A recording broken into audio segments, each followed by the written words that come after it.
Anderson County.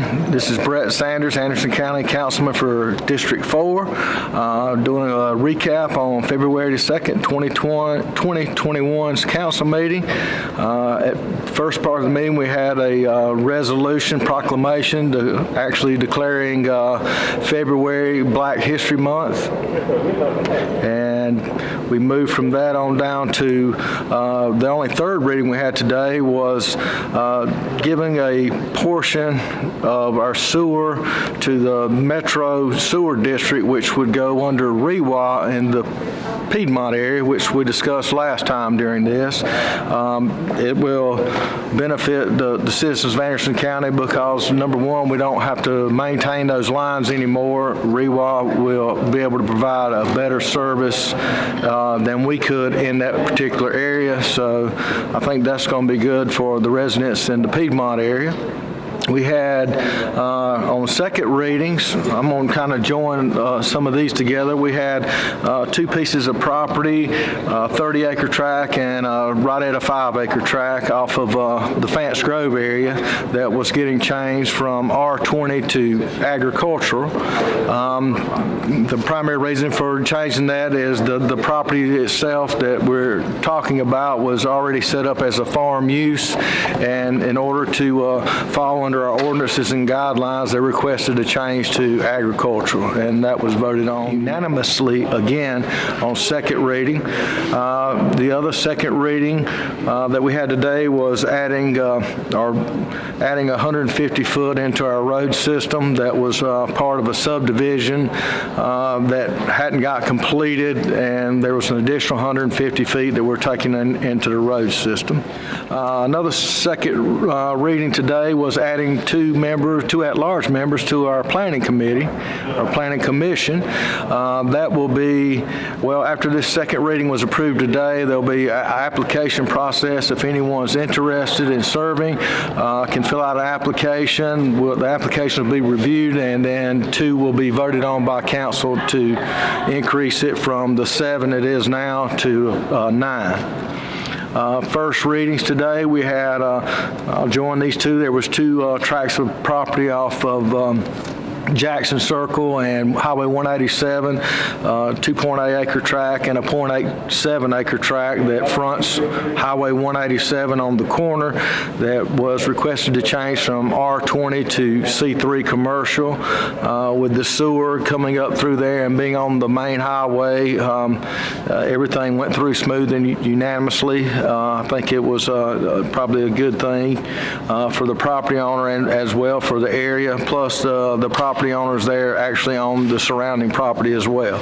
Another first reading we had today, and I'm going to group these together as well, was minimum lot size requirements, minimum setbacks off of residential roads, and minimum setbacks on lot sizes. And this is primarily in unzoned areas that has sewer.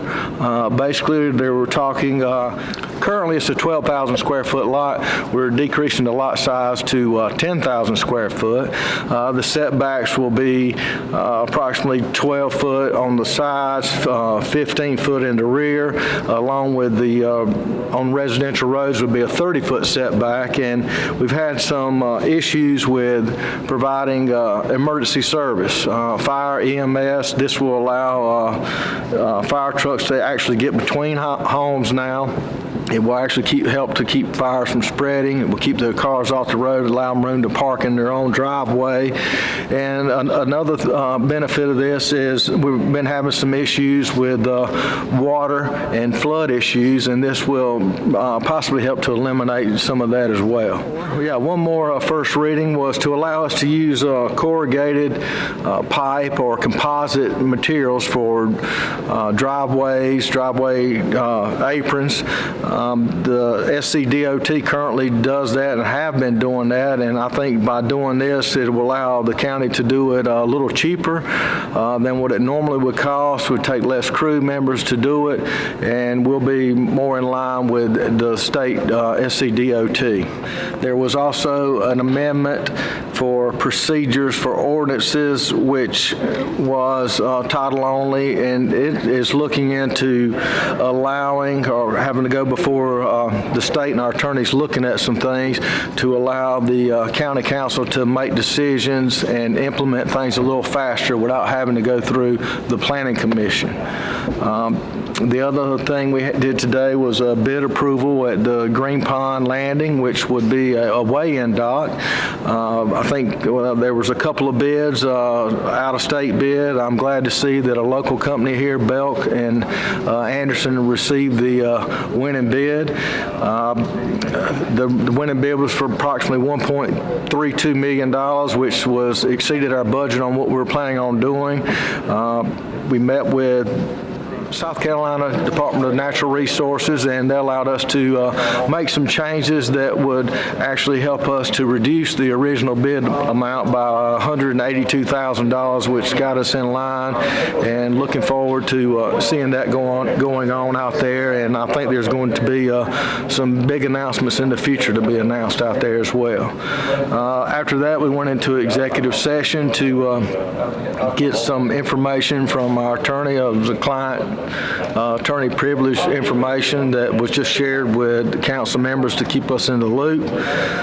There was also, near the end of the meeting, Chairman Dunn decided to form a committee to look at our procurement process to try and make it a little more simpler. I know a lot of times we put out things for bid and you'll have two people bid, and we're going to look into some of those issues to understand or have a better understanding of why people aren't bidding, the possibility of allowing us to maybe pick up the phone and call. I mean, a lot of times, you know, you go through this bid process for a small project, and by the time once you look at the project, you're like, hey, I could pick up the phone and call our local plumber here in town and had it done cheaper and quicker. So that's some things that's going to be looked into. Chairman Davis from the Powdersville area will be chairing that committee, and he has a lot of expertise in procurement and things of that nature with his business, so I think we'll have a good positive outcome on that as well. Finally, we had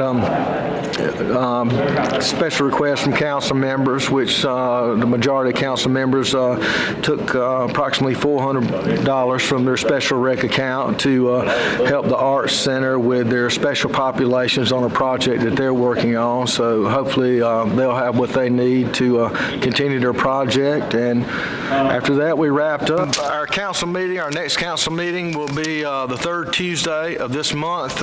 It will be at 12 o'clock here at the Civic Center. Following that, we'll be back on normal schedule. Our March meetings will be on, like I said, normal schedule here at the Civic Center at 6:30 p.m. So if you have the time, please come out, get informed, and get involved.